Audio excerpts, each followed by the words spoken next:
asalaamaaleykum mbokk yi ñuy seetaan bisimila ci xibaaru marax wi ñu daal di leen jukkil ponk yi ci gën a fës.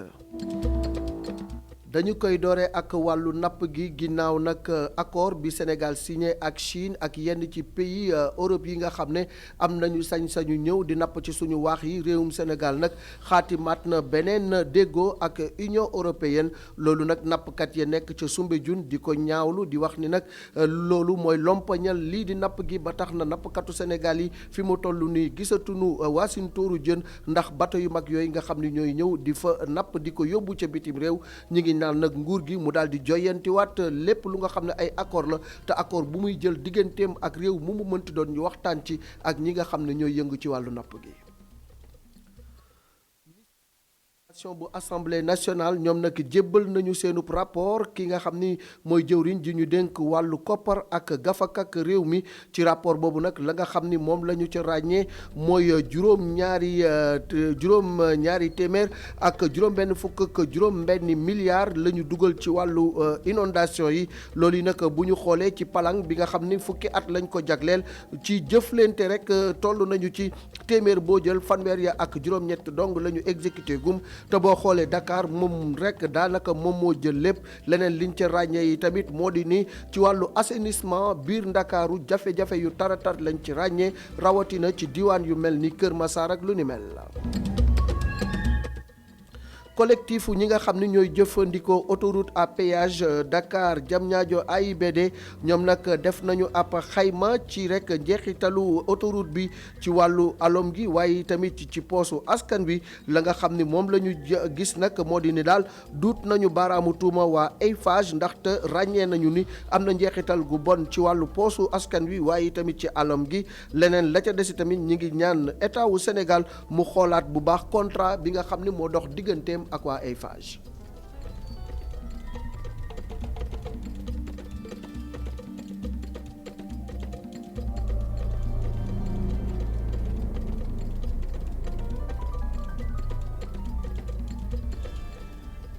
ñu daal di jublu ci faram fàcce gi ni ñu ko waxee woon ca njalbeen ga ginnaaw accord yi nga xam ne réewum Sénégal ci wàllu napp gi signé na ko ak Chine ak yenn ci réewu Europe yi ngir ñu mën a ñëw ci suñu waax yi di ci nappee nu mu leen neexee loolee nag fi mu toll nii merloo na waa Soumbédioune ndax dafa am rek beneen accord bu nga xam ni réewum Sénégal signé na ko ak Union européenne ba ñu doxantoo ba Soumbédioune la ñu fa ràññee moo di ñoom nappkat yi fi mu toll nii daanaka gisatuñu waasintooru jën te lu ci bari li ko waral mooy bato yu mag yooyu nga xam ni dañuy ñëw tibb rek lépp luy jën yóbbu ko ca bitim réew ba tax na nag ñoom nee nañu état bi war na xoolaat accord yi muy signé ak yenn réew yi ci wàllu napp gi te it bu koy signé mu daal di rek déggoo ak ñi nga xam ni ñoom ñooy acteurs yi maanaam ñiy yëngu ci wàllu napp gi reportage ca Soumbédioune Mouhamadou Rasoul Kane Moustapha Gueye.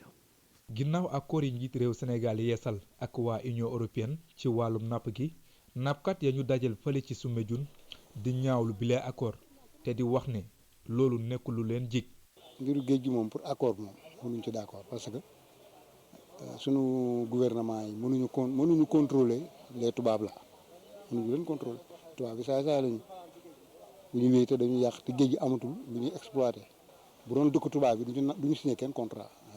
tey maa ngi dégg comment on dit encore 10 000 tonnes de poisson par an ñoom defe nañ ni géej gi day nen géej day dee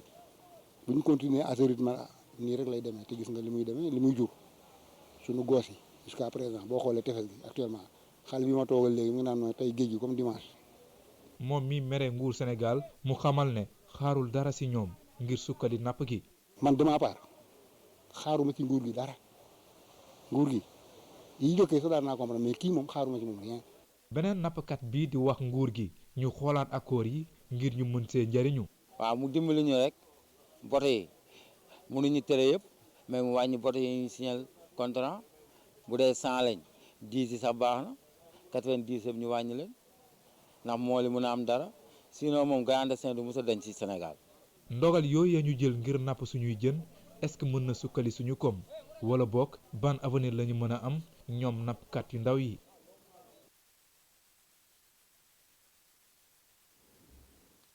daal di addu jëmale ci mission d'information parlementaire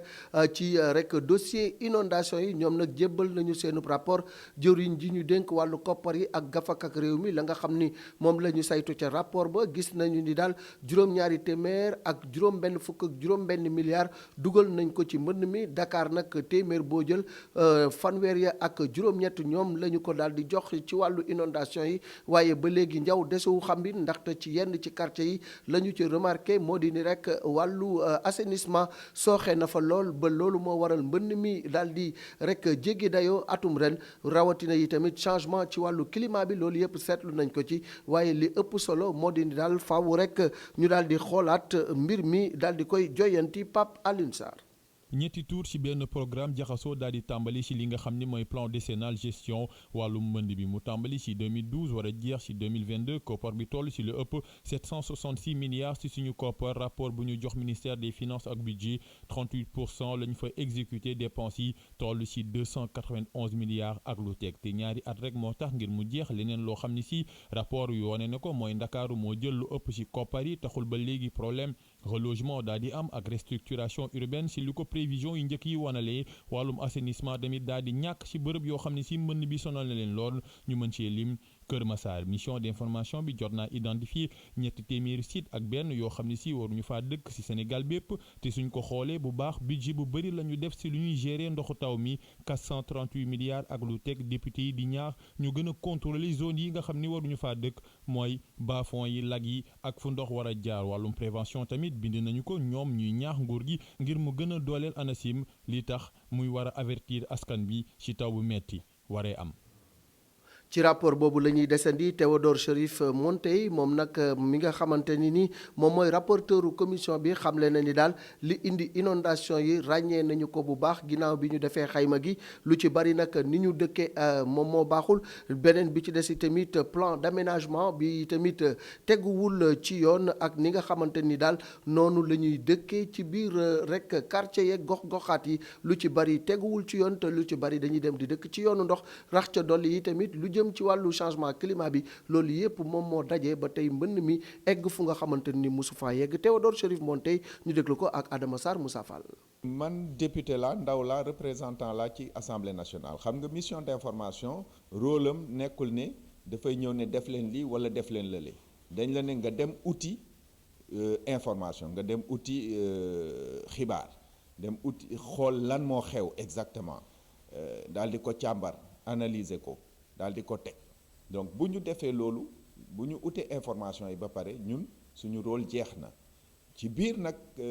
këyit gi am na luñ ci ay constats généraux li ñuy wax constats généraux li ñu xayma li ñu gis li ñu xam li ñu foog ne moom mooy jàngoro ji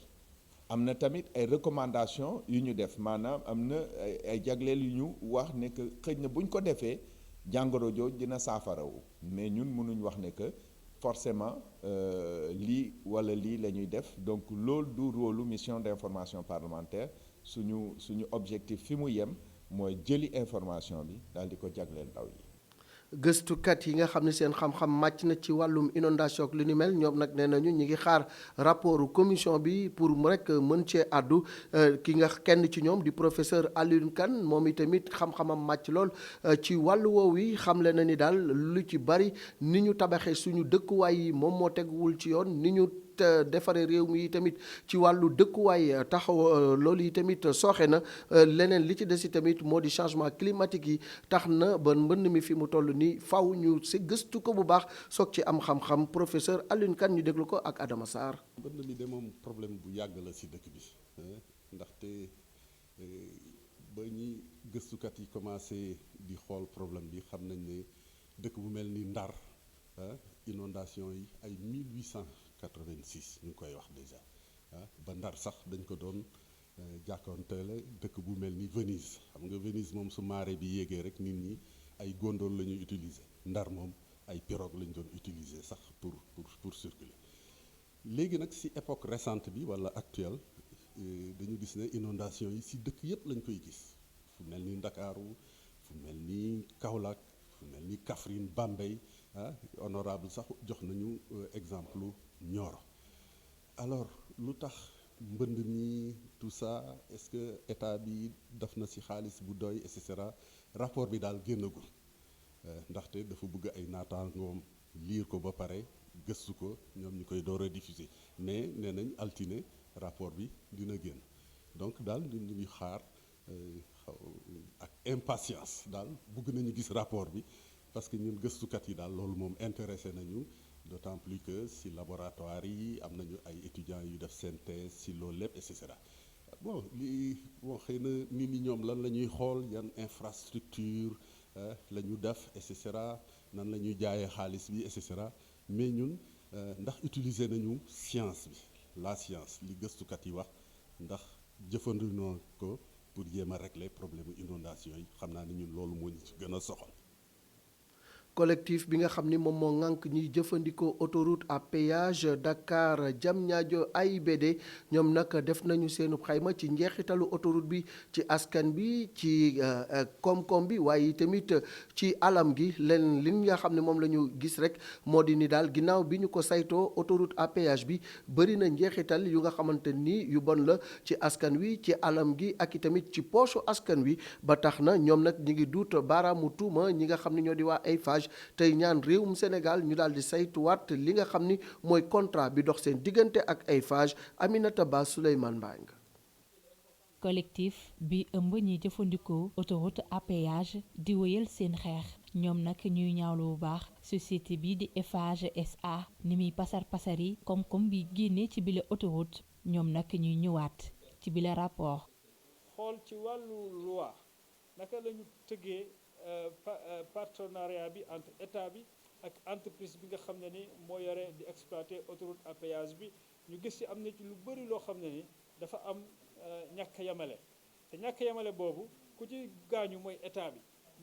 maanaam entreprise bi moom daal daanaka moom daal la mbir yi ràcc jëmale kanamam daal donc état bi nag moom wax dëgg fi yàlla booy seet sax ci wàllu lu mu war a am ci koom-koom li mu ci waroon am amu ko donte gis nañu ne autoroute à péage bi am nga ay temps ngeen doon dégg ñuy wax naan wooy c'est pas rentable et cetera waaye nañ ne entre 2009 ak 2019 li ñu yaakaaroon am ko ci xaalis rentabilité weesu nañ ko lu ëpp presque mat 20 milliards donc pour dire que lu rentable la waaye rentabilité boobu état bi gisagu ko entreprise yi si nekk ñoom ñoo koy gis parce que ñoom dafa am ay système yu ñuy teg yoo xam ne dafay tax bu ñu gañee xaalis. donte bu fekkee ni sax bile jumtuwaay bëri na lool ay koppar bu ciy génne bu ñu sukkandikoo ci bile collectif waaye loolu teewul seen rapport bi di fësal gàllankoor yi mu am ci alam gi. ci wàllu gàncax gi tamit gëstu bi wane na ni autoroute bi indi na problème yu bare d'abord li nga xam ne dañ ko waroon def muy seen i engagement parce que étude d'environnement impact environnemental bi ñu defoon depuis 2006 moo ko wane woon. yu bëri defuñu ko dañ cee la ji maanaam bu loolu weesoo ñun dañ ci xool ñaari mbir yoo xam ne ni dafa am solo muy forêt mbaaw bi àllu mbaaw bi nga xam ne ni forêt classée la woon zone non aedificandi xanaa dañ kenn war foon dëkk gis nañ ne ak ouvrage bi léegi foofu dañ ko agressé ba nit ñaa ngi ñëw di fa tabax ak immeuble sax yooyu noonu donc forêt bi mu ngi dee beneen bi mooy boo gisee zone de kii bi nu mu traité technopole bi foofu tamit ndox mi day gën di jël doole di gën di yàq di gën di yaatu te loolu day tax loo xam ne ni day gën a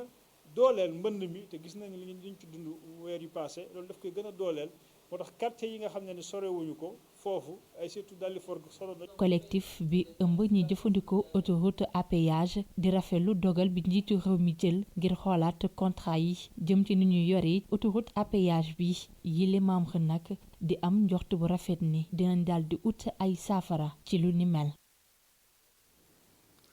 au conseil des collectivités territoriales daw di wallu ñi nga xam ni ñoo nekk ci gox-goxaat yi thème ba nga xam ni moom la ñu teg nag mooy gox-goxaat yi ak tamit coopération décentralisée maanaam seen jëflante ak yeneen i réew wala bokk yeneen i gox-goxaat li nga xam ne nag moom lañ ca jublu mooy jàppale communes yi ba ñu mën a am koppar yu takku ngir mën a dékku li nga xam ni moom la askan bi di xaar ci ñoom waaye tamit ngir mën a xeex lii di Barça ba Barsàq ji. Aminata Mbengue Ndiaye présidente au conseil collectivité territoriale ci micro Adama Sarr.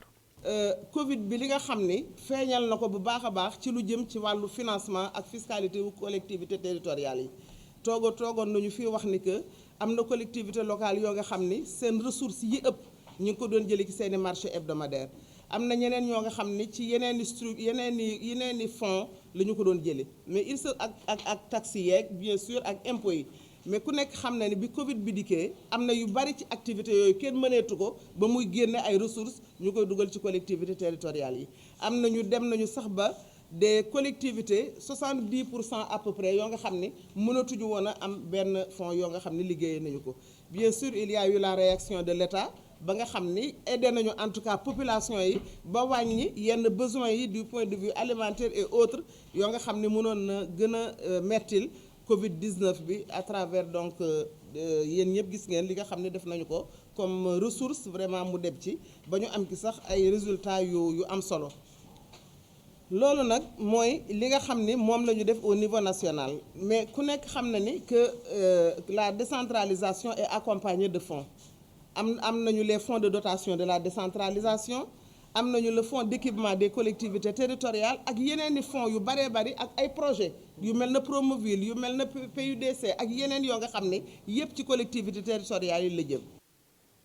taxawaayu banque yi ci rek dugal koppar ci koom-koomu réew mi loolu mën naa gën a takku ki wax loolu nag moo di directeur général bu PAMECAS di Malick Diop loolu mi ngi ko wax ci université des dirigeants du réseau PAMECAS nga xam ne ndaje mu yaatu la woon leneen li nga xam ne takit xamle na ko ngir rek jàppale góorgóorlu yi ak ñi nga xam ne dañoo yor seenub liggéeyu bopp ci biir réew mi la faaw nag ñi nga xam ne ñoo di banque bii di BCEAO gën a xoolaat seen taxawaay gën a dugalaat ay koppar ci banque yu ndawaan yooyu nga xam ne ñooy microfinance ngir ñoom itamit ñu mën a leble koppar yu takku askan bi ngir ñu mën di liggéey Mame Abdou Guèye Kassé Souleymane Bang. financement wu koom-koomu réew mi par banque yi loolu lee dafa war a jaar ci jàppale ñi nga xam ni ñoom ñooy yëngu ci secteur informel bi loolu lee ki ko xamle moom mooy directeur général bu PAMECAS. bon li ñu leen di financer par an ëpp na 50 milliards loolu mooy li nga xam ne moom la ñu mën a wax ci financement économie bi en particulier les acteurs de l'informel ak part bi nga xam ne moom la institution de microfinance yi am ak li nga xam ne li moom moo ci pàccu PAMECAS. ci téeméeri acteur boo jël bu yëngu ci secteur informel bi fanweer yi ak juróom-ñett yi ñoom ñooy financer seen bopp banque centrale nag dafa war a mettre en place ab guichet de refinancement ngir su ko defee institution de microfinance yi lay mën a am koppar bi nga xam ni dina mën a lebal acteurs yu yëngu ci secteur informel bi ak taux d'intérêt bu néew lool. boo xoolee ñi nga xam ne ñu ñooy institution de microfinance yi ñoom ñoo leen di financer 13% yi ñoom ñoo leen di financer boo xoolee d'ailleurs ci actuellement nii boo xoolee at bu nekk acteur microfinance yi ci Sénégal ñoom ñëpp boo leen dajalee li ñuy joxe économie bi ci financement ñu ngi ko xayma ci 500 milliards ci 500 milliards yooyu 70 milliards yi mi ngi jëm ci ñi nga xam ne ñoom la ñuy tuddee informel donc am na solo. création ministère bi nga xam ni moom la ñu dénk artisanat ak transformation du secteur informel dafa doon li nga xam ni lu baax la ndaxte dina mën a tax ñu mën a saafara li nga xam ni moom mooy jafe-jafe yu am ci bile secteur.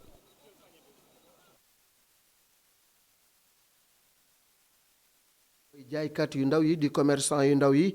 ñoom nag fi mu toll nii ginnaaw Covid 19 bi seenub liggéey nan la demee ndax ma ngay dox wala doxul loolu yi tamit seen ministère de tutelle mi ngi xool nu muy def ba jàppale leen ba ñu mën a suqalikuwaat waaye daal li wér te wóor moo di ni ITV doxantu nañu ci dëkk bi xool commerçant yu ndaw yooyu ginnaaw Covid bi nga xam ni mi ngi wàññeeku ndax seen mbir mi ngi doxaat waaye lañ ca ràññee moo di ba léegi ñu ngi ci jafe-jafe Pape Ibrahima Ndiaye Moustapha Gueye.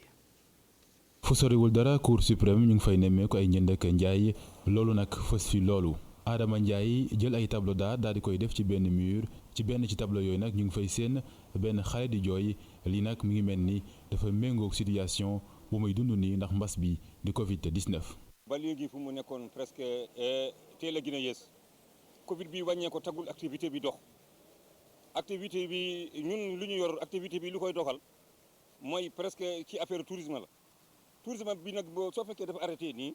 franchement du dox parce que ñun dañoo basé ci touristes yi di ñëw ñoom ñooy ñëw même sénégalais yi ñu jógee bitim réew ñëw bu ñu ñëw jëndi ay cadeau ñoom ñëwtuñu waxuma ay tubaab yi simple ensuite feebar bi comme ci ñoom ci gën a bare ñoom duñu mën a ñëw. fu soriwul dara artiste peintre bi ñu ngi fay seen benn jaaykatu café ataaya wala crédit clients yi wóor ko lii nag mel ni dafa wuteeg lool ba mbas bi duggee fii ci Sénégal nga xam ne activité am dafa nërmalu woon. mais au fur et à mesure ñuy dem affaire yi di wàññeeku surtout après parce que affaire yi di wàññeeku nii gars yi di gën a yolomal mesures yi vraiment affaire ñu ngi ciy gën a gis suñu bopp par rapport bu njëkk ba vraiment fi mu tooy ñu ngi sant yàlla bu baax di ñaan yàlla bu gën a yokk am na amélioration boobu dañuy ñaan bu gën a continuer mais bu yàggoon tuuti moom dañuy def arde moom demoon nañ ba def li 3 appui benn bi rek a desoon pour affaire yi kii. ba ñu dellu see ci corniche bi géej gi daal di dal loolu waaye nag ci benn bërëb bu ñuy jaayee ay añ ñu ngi fay seen ay jigéen ñuy waajal li nga xam ne mooy plat yu ñu war a servir ci añ bi. lii nag yembook Sénégal fu mu toll nii mbas bi di wàññeeku bu baax waaye ñoom seen activité fu mu newoon la nekk ba léegi. liggéey bi moom ñëpp a taxaw ba léegi li ñu toog 6 mois liggéey ñu ba léegi noonu la du ñuy jël bukki suule bukki rek suñu duggee togg jaay lépp dañ ko defaat ci bañ a toog rek ñu ñaan yàlla rek feebar bi gën a wàññeeku ndax ak kenn ku ne élèves yi ubbi nañ suñu ubbee yàlla indi wér ak wérle su ko defee ñu jàng bu baax nit ñi dellu seen activité ñi liggéey ñu man di dem di dikk di jënd ni ñu daan jënde waaye niñ daan ni mu doxe woon daal avant ak lii doxewu ko. basum Covid 19 bi nag mi ngi wàññeeku fu mu nekk nii ci Sénégal waaye nag ñu bari ci ñuy jaay mu mel ni yëguñu ko ndax seen activité ba léegi dafa ndërmeelu. ba léegi ci njeexitalu mbas mi la ñuy desati lii di plateforme Covid 19 di projet bu nga xamante ni nii nag ñi ko taxawal moo di waa PNUD ak waa Nations Unies lañ ca jublu nag mooy xayma njeexitalu coronavirus bi ci yenn projet yi nga xam ne ndaw yi taxawaloon nañu ko ak yenn groupe yi nga xam ne amuñu doole jël nañu 1 milliard ngir dugal ko ci ngir xool nu ñuy def ba lompar ci leen loolu yi nag li ñu ci jublu rek mooy fexe ba lii di mbirum ñàkk liggéey gën a wàññeeku. Aïssatou Diak Seydina Mbaye. plateforme Covid 19 bi nag nekk projet boo xamante ne nag dafa daal di lëkkaloo ak waa PNUD waaye it système des Nations Unies ñoom nag li leen tax a jóg mooy gunge ñi nga xamante ne ñooy acteurs yi waaye tamit PME yi maanaam ñi nekk ci secteur bi nga xamante ne mbas mi laal na leen projet bi nag ñu taxawal ko ak koppar bu tolloog $1,800,000 mu nekk 1 milliard de francs CFA ci suñu ay koppar. Le projet global est d'environ. budget bi yëpp mu ngi toll ci $1 million ak juróom-ñetti téeméeri junni waa PNUD ak waa ONU Femmes ñoo ko financé. ñu ngi xaar nag financement wu yeneen ni structure ngir mën ñoo gën a jàppale. s'implique dans le financement. ginnaaw juróom-ñeenti weer yooyu nag mbas mi laal leen daal di leen jox koppar yoo xamante ne dina leen mën a jàppale waat ngir ñu mën a amal seen liggéey na mu waree. Covid 19 bi indi na ay jafe-jafe yu bëri parce que ñun ci wàllu mbay la ñuy yëngu donc comme ci wàllu mbay la ñuy yëngu ñëpp xam nañ ne bay finalité bi jaay la Covid bi. dafa impacté ménage yëpp impacté aussi poche yëpp koppar bi ñu jox wax dëgg dinañu jàppale incha allahu rabbi pour ñu suqalikuwaat ndax amoon nañ ay jafe-jafe ci wàllu forage ci wàllu bassin ci wàllu utaat sax ay matériel ak ay matériaux pour suqalikuwaat donc loolu incha allahu rabbi fa lañ koy jël yóbbuwaat ko fa. koom bi nag daal di leen koy xoolaat ngir mën a utal liggéey ñi nga xamante ne ñooy ndaw ñi. appuyer l'entreprise et l'entrepreneuriat ne se. gunge entreprise yi ndax xam ngeen ni lu jëm ci entrepreneuriat du lu ñuy def ci benn weer loole nag jafe-jafe bi ñuy am ci wàllum financement ni ko directeur bi waxee léegi moo di wéy di leen gunge ba ñoom ci boppam nag ñu mën a taxaw ba mën a jël ñeneen ndaxte lu ñu bëgg du ñu jox leen koppar rek waaye ñu nekk ay modèle yoo xamante ni bii dinañu mën a tax ñeneen gis ni ñuy def ba topp seeni tànk loolu waral nag ñu nit dinañ leen topp di leen xool saa su nekk ngir mën leen a gunge. Donc on va être avec eux, on va les suivre. projet niki plateforme Covid 19 ngir jàppale ñi amul doole jàppale it plan bi taxawu askan wi ginnaaw mas mi ngir mën a jàppale ñi ci gën a loru waaye it sos ay xëy. ayu bés yi yëpp yéen a ngi dégg ñu ne bésub tey bii di àjjuma bésub deuil national lay doon jëmale ko ci ñi des ci géej gi ci Barça mbaa Barsàq ji loolu yi nag ci réseaux sociaux yi la ñu ko gën a ràññee hashtag bi nga xam ne dañuy wax Sénégal nekk ci dëcc ñoom nag bu ñu xoolee ñu bari ci réseaux sociaux yi dugg nañu ci di rek métitlu ak bokk naqar ñi nga xamante ni seen njaboot des na ci géej gi loolu nag bu ñu xoolee ki nga xam ni moom moo taxawal lu ni mel di Pape Demba Dione xamle na ni ay junni doomu aadama ci réseaux sociaux yi dugg nañu bokk ci dëj boobu bokk yi tamit naqar bi ak ñi nga xam ne des nañu ci géej gi Pape Demba Dione kii jokkoo ak moom mooy Kese Ndour. faut savoir que à la base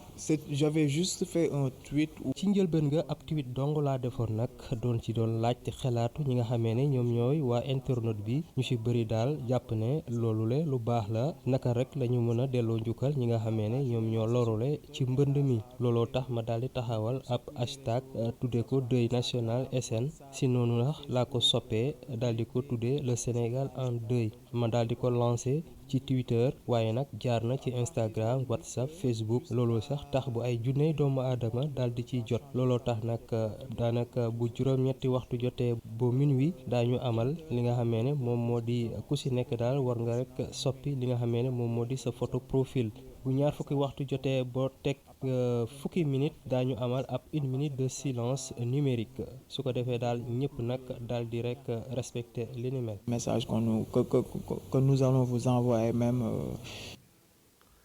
ñu daal di àddu jëmale ci tolluwaayu coronavirus bi ci àjjuma tey ji yemoo ak fukki fan ak ñett ci weeru novembre bu ñu xoolee ci juróom benn téeméer ak ñeent fukk ak juróom-ñeenti test yi ñu amle fukk ak benn ñoo ci ñëw ak am doomu jàngoro bi ñetti cas contact la ak juróom-ñetti cas communautaire fukki nit ak ñeent wér nañu ba ñibbi seeni kër ñeenti cas ña nga ca Sowétas ràññee nañu ni tamit benn nit ñàkku ci bakkanam kon limub ñi nga xam ne ñoo ci ñàkk seen bakkan bi mbas mi duggee ci réew meek léegi mi ngi toll ci ñetti téeméer ak ñaar fukk ak juróom benn fi mu toll nii wala bokk 28 rek wala ñoom ñoo nekk ci lalu hôpital yi ñu wala bokk ci biir kër yi ñi waa kër docteur di leen rek gën di toppatoo li ci des rek mooy daanaka mbas mi li ñu tuddee tendance baissière mi ngi wàññeeku bu baax a baax waaye taxul rek ñu ñuy yàcc ñi asar nañu wéy di rek respecter mesure barrières yi takk masque yeeg raxasu beeg gel beeg lu ni mel bu ko defee mbas mi tàgguñu ñu mën a delluwaat ci jàmm. dañuy àddu jëmale ci wàllu tàggat yaram xam ngeen ni équipe nationale ginnaaw bi mu footballé ak Guinée Bissau dóor ko 2-0 ca stade Lat Dior bu Thiès ñi ngi waajal xaajub retour bi nga xam ni mi ngi war a am dimanche ca Bissau xale yi Aliou Cissé yi nag ñi ngi tàggatu bu baax ki nga xam ni moo di Franck Kanouté xam le na ni daal ñoom ñi ngi koy waajal te xam nañu ni fële ca Bissau xare lay doon te dinañ def seen kem kattan ba jële fa résultat bu baax ñu déglu Franck Kanouté ci micro suñu confrère yi nekk ci fédération sénégalaise bu football. waaw ak mbégte un peu ak benn naqar tamit parce que année bi bu ma doon dem cercle Bruges sama objectif mooy def début saison bu baax avant décembre am chance mu ñëw équipe nationale bon ça s'est passé comme ça mais de l'autre part aussi dama xaw a triste quoi parce que j'ai perdu aussi mon papa ça fait 5 mois et c'était dafa décédé c'était mon meilleur ami avant d'être mon papa et bëggoon naa tamit lii nii mu fekk ko fa quoi parce que match combattant lay doon parce que Guinée xam nañu aussi ils n'ont pas peur parce que par exemple ñoom dañuy gën a essayer sax gën a motiver wu comme joueur sénégalais parce que vu que ni on est premier en Afrique donc même bu lu ñu doon def à 100% dañ koy bëgg a def à 300% juste pour se faire voir genre affaire yooyu noonu mais ñun ñoo war a am conscience ni ça sera pas facile nous aussi on est le Sénégal donc on doit aller là-bas pour gagner match bi. gis ngeen ko ñoom daal pare nañu pour gagner match bi kooku jonku la ñu ngi leen di ñaanal ñu dem am ndam dellu si waat ci jàmm match boobu nag bu dimanche direct ci ITV bu ñu jógee ci loolu tamit dinañ def plateau bu mag ci guddi gi à partir de 22h pour rek daal di saytu lu jëm ci wàllu match boobu damay delloo lenge yi sama turandoo El Hadji Malick Cissé ca geneen wàll ga Malick jox lenge yi Malick mu daal di doxal jàngeen jëf ci topp gi ngeen di topp programme u ITV.